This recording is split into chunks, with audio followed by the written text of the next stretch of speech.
In terms of your report folder, well, I mean, you've got to try and include anything that's quite important in that you use in your project. So I'm going to just view these by large icons here.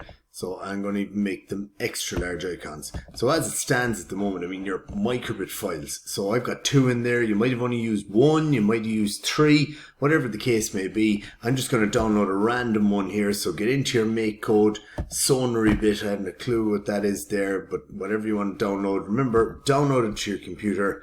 And, just find it there, your report on your desktop, and put it into your microbit files. So, and save it. And there's your file saved in there. So that's kind of MakeCode sorted on whatever files you have. Then your Python files. So, of course, you got to find your Python files, whatever you're working on. Again, go File and Save As, and put it on your desktop. Find your report folder, wherever it may be. Report folder, Python files, and save it in there. And of course you might have 2 Python files. You might be sending stuff to Firebase. You might be retrieving stuff from Firebase. So you might have up to 2 Python files. You might have 3. You might have a script that does one thing, does something else. Make sure you put them all into the required folder there and that. So that's Python sorted. Then I would say don't forget your report website there.